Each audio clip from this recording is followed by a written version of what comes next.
call on the Leader of the Opposition, Keir Starmer. Thank you, Mr. Speaker. In an effort to hide from his failures, the Prime Minister spent this week arguing about an ancient relic that only a tiny minority of the British public have any interest in. Mr. Speaker, that's enough about the Tory party. In 2019, they all promised the country that they would control immigration, numbers will come down, the British people will be in control. How's it going? Prime Minister.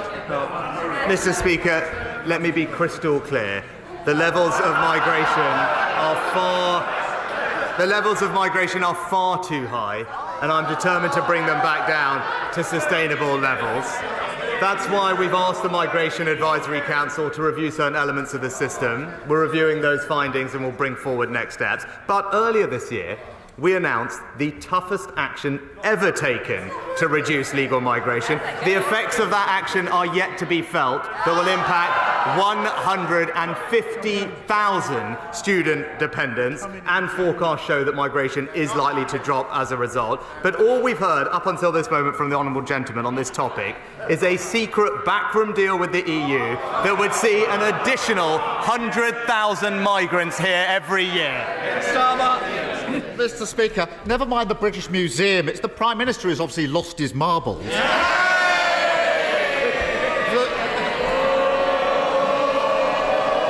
Mr. Speaker, the Greek Prime Minister came to London to meet him, a fellow NATO member, an economic ally, one of our most important partners in tackling illegal immigration.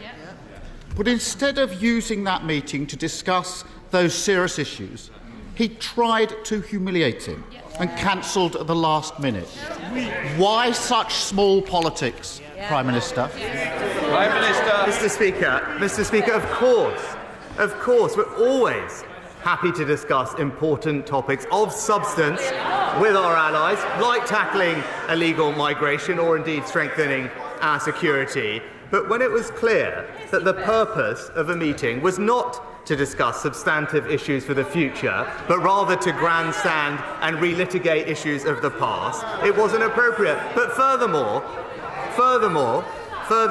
when specific commitments and specific assurances on that topic were made to this country and then were broken, it may seem alien to him, but my view is when people make commitments, they should keep them. Mr. Speaker, I discussed with the Greek Prime Minister the economy, security, immigration. I also told him we wouldn't change the law regarding the marbles. It's not that difficult, Prime Minister. The reality is simple. He has no plan on boat crossings, and migration is at a record high. His policy is that companies can pay workers from abroad 20% less than British workers. That has contributed to those record-high immigration levels, hasn't it? Prime Minister. Mr. Speaker, he talks about the boat crossings. He's failed to notice illegal boat crossings are down by a third this year, Mr. Speaker, thanks to every one of the actions that we've taken that he opposed every single time they were raised. But look, Mr. Speaker, no one will be surprised that he's backing an EU country over Britain. Just this last week he was asked which song best sums up the Labour Party.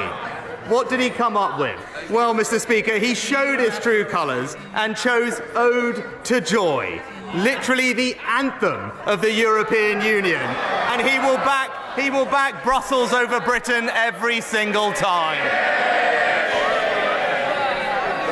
So let me get this straight. The Prime Minister is now saying that meeting the Prime Minister of Greece is somehow supporting the EU instead of discussing serious issues. He's just got dug further into that hole that he's made for himself. And ever, rather than deal with the facts, he's prosecuting his one-man war on reality. And that reality is stuck. Under this government, a bricklayer from overseas can be paid £2,500 less than somebody who's already here. A plasterer, £3,000 less. An engineer, £6,000 less. The list goes on. It's absurd. Labour would scrap his perverse wage-cutting policy. Why won't he?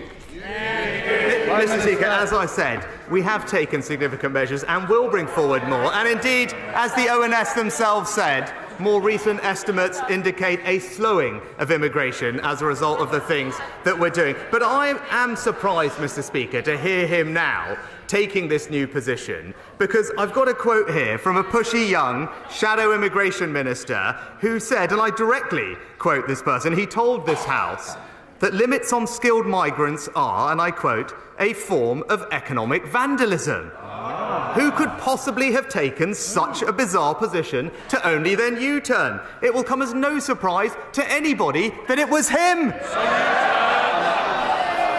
Mr. Speaker, there's only one party that's lost control of the borders, and they're sitting right there. And this is a government not just in turmoil, in open revolt. The immigration minister thinks the Prime Minister is failing because apparently nobody will listen to his secret plan. The former Home Secretary thinks he's failing because of his magical thinking. The current Home Secretary thinks he's failing. He even took time out of his busy schedule insulting people in the North East to admit he agrees with Labour.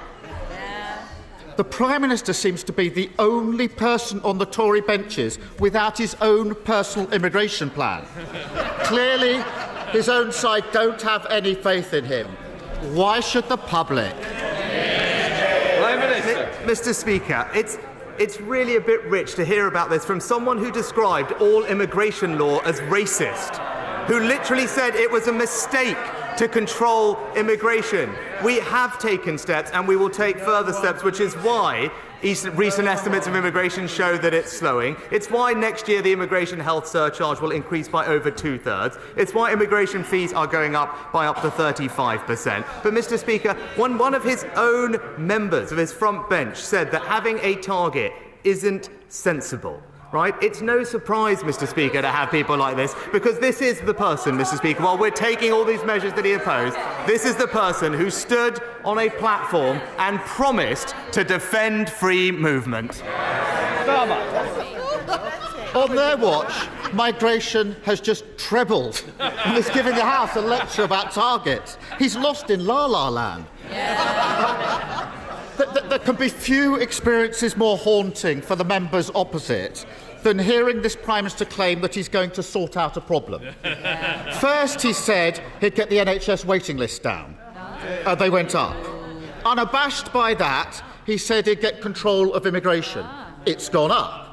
Following that experience, he turned his hand to bringing taxes down. And, would you believe it, the tax burden is now going to be higher than ever.